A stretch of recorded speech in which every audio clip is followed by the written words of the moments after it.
Greetings, vinyl community. This is my entry in the vinyl tag for 2023 as initiated by Rob Walker. And I've got my cheat sheet, and I think I've got all the records stacked up in the appropriate order down below. So let's dive in. The first question of 20 is favorite release of 2022. And that's really easy. The greatest release of 2022 for me has to be Hurtleturtled Out of Heaven. An amazing album of electronic music that you can own for your very own self by checking out the link below this video. Okay, the best album of 2022 that isn't by me, I'm going to choose Mary Halvorson's wonderful double album, Amaryllis and Belladonna.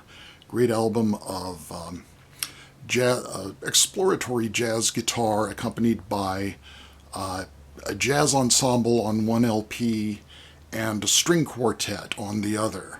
And the string quartet also contributes to the jazz disc. So great stuff. Also, greatest cover of 2022. I love this cover. Question 2. A record by the last performer you saw in concert. And that's tricky because I didn't see a lot of big concerts. I don't have vinyl by the people I've seen in the past year. I do have this, Talking Frog, Bill Nortker and Karen Stackpole. Bill Nortker on double bass and Karen Stackpole on gongs. And not bashing gongs, but gongs played with like friction devices, like maybe a little rubber Gumby toy drawn across the gong to make a sustained tone, to create this moody, ambient, and very froggy, very amphibian music. But that's not an LP. That is a couple of artists I saw performing that music live at in San Francisco. But the last big show I saw by an artist by whom I have any vinyl is Steve Hackett, who was not sideways. He was upright throughout the entire show. And at his age, that's probably a significant accomplishment, but that would be it. The next question is, their first was their best. So I'm going to choose John Anderson. Elias of Sunhillow from 1976, his first solo album, made during that break when all the members of Yes decided to make solo albums at the same time. And Elias is just a wonderful, wonderful album that I don't think John Anderson ever equaled again in his career. The next question, A Hat Trick, an album that you have on vinyl, CD, and cassette. And that was a tricky one because I basically dumped all of my cassettes a couple, 3 years ago. But I checked in a box and I found I did have this one, Thick as a Brick by Jethro Tull. This is actually a high fidelity cassette put out by Mobile Fidelity. And here is also a Mobile Fidelity edition of Thick as a Brick on CD. And finally, not a Mobile Fidelity, but an original British pressing of Thick as a Brick with the newspaper cover. And one interesting thing about the original pressing as released in Britain is that the cover folded back like this. In the American edition, it opened up and then the bottom part folded inwards. So I saw somebody complaining about that when the album was recently reissued, I think just this past year, and they did this format. They thought that was something wrong with it, but in fact it's true to the original version. Next question.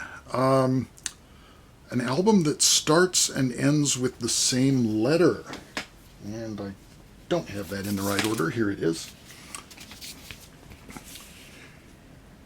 Great Fusion from Michal Urbaniak's Fusion, Atma. Begins and ends with an A. Next question is an artist who was born the same year. I could not find any musician of note or any musician born the same exact day as myself, but I did find that born the same month as I was Jamaluddin Takuma, the great jazz funk bassist. So we're very close. Most listened to LP. That's difficult because there aren't any LPs released in 2022 that I just really listened to over and over. So there's nothing that I really particularly listened to a lot as an individual LP.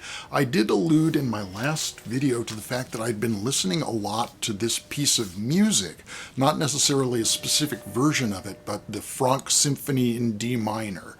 So that's just one that's been in my head a lot, and I've played that record a lot during 2022, or at least that piece of music a lot. Most listened to artist, that's easier. It's probably the same one. It always is. Uncle Frank. You know, we had Franck for the last question. We have Frank for this question. Next question is an Australian artist. So I had to dig into the singles bin for this one. For the Easy Beats with the classic Friday on My Mind. Okay, next question's a surprising purchase. I don't know what anybody would be surprised. Probably people see this question, they wouldn't be surprised by anything I'd do. They go, yeah. But I do not show a lot of funk on this channel. Don't own a lot of funk, and I never owned any records by Parliament or Funkadelic. I really dig their music. I have a lot of CDs, but this is the first vinyl I've owned, and this is a great album. The Clones of Dr. Funkenstein, especially side one of this, is just really funny, really great, funny and funky. And remember, the bigger the headache, the bigger the pill. The next question is an artist that you have a complete collection of, and I'll go with Gentle Giant. And if you want the details, you can dig back in the distant past and find my whole video on Gentle Giant. And somebody commented that in my enforced mustacheless state, I now resemble the Gentle Giant logo, and that's a bit scary because he's right.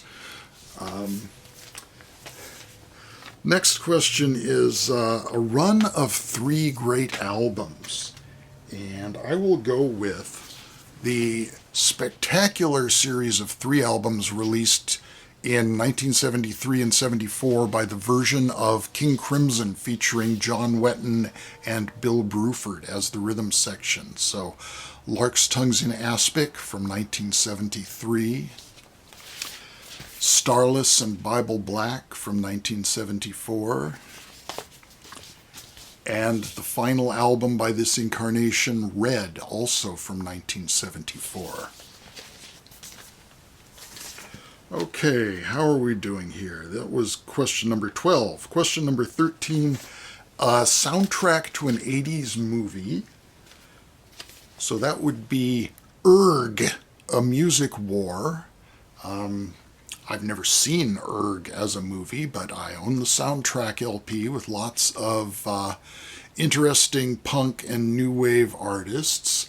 You've got Devo on here, Wall of Voodoo, Orchestral Maneuvers in the Dark, Klaus Nomi doing Total Eclipse, the Go-Go's, Echo and the Bunnymen, the Au Pairs, the Cramps, Joan Jett, Pere Ubu, Gary Newman doing Down in the Park, Gang of Four, Magazine.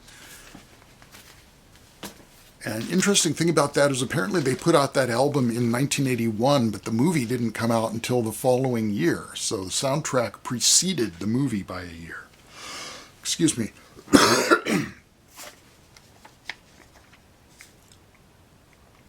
And question number 14, an artist who died in 2022. And this will be a tragic twofer. Ashra Temple featuring Klaus Schulze, the album Join In, And this year we sadly lost both Klaus Schulze and the Ashra main man Manuel Gottsching. So, rest in peace, Klaus and Manuel. The next question, a disappointing purchase. Well, didn't pay much for it, but I'd never heard one of these. An album from the Signs of the Zodiac series on A&M. This is the Sagittarius entry. And the reason I bought this is because it features electronic music by Mort Garson. Unfortunately, it's really got so much talking on it over the electronic music. There's not much actual listenable musical content. It's basically just sort of dwiddling around in the background while you hear the sort of portentous explanations of how wonderful the people born under the sign of Sagittarius are. And as a Gemini, I say, eh. Next question is, a non-vinyl item. I'll have to edit that in later. Bzzz, that's where I can edit it in. Okay, non-vinyl purchase. I sold a couple of guitars and got a bonus at work and used the funds towards putting together this modular synthesizer system. This is going to be the main unit, and I'm also putting together 2 supplementary units with the idea that each one will function separately as a synthesizer unto itself, but they can all be interconnected, as is the nature of modular synthesizers. They'll all have completely different modules, and the modules can all be swapped out among the different ones, so they don't have to remain the same. So that's my non-vinyl acquisition for 2022. Okay, the next question, number 17, a Holy Grail that you found in 2022. Alice Coltrane, Ta the El Daoud. Not in great shape. It's got writing on it. It's got heavy ringwear. The record's pretty well experienced, but it's mine. Saw a copy of it in much nicer condition not very long, about a few weeks after I bought that, and it was 10 times the amount, more than 10 times. It was probably 15 times what I paid for that. Space-themed album. I'll go with The Planets as the Gustav Holst suite as realized by Isao Tomita. This has got a really funny intro. Before he gets to the genuine Holst part, there's a little bleep-blop sort of interstellar communication. Sounds like a couple of Star Wars characters beeping at one another, which sort of morphs into a sing-along, and it's very, very funny. Number 19, some VCLT. Well, I just showed this, but it's worth showing again, and actually it's the only VCLT I received in 2022, so it's elected. Suzanne Ciani, improvisation on 4 sequences, autographed. Thank you once again to Bill at the Vinylverse for this great gift. So thoughtful and appropriate. Finally, question number 20, an album released 50 years ago this year, 1973, and that's, man, what an embarrassment of riches. 1973 has got to be my favorite year in music. I've already shown at least one 1973 release in this video. I showed Lark's Tongues in Aspic, but my God, there was A Passion Play, Tales from Topographic Oceans, Tubular Bells, so many great prog rock albums. The first Griffin I almost chose, but I decided to not do a prog album at all, but do Miles Davis in concert. Actually a 1972 performance, but released on record in 1973.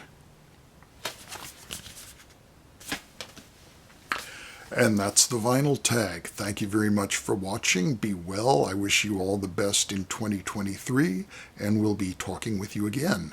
Soon, late, I don't know. Someday. Bye-bye for now.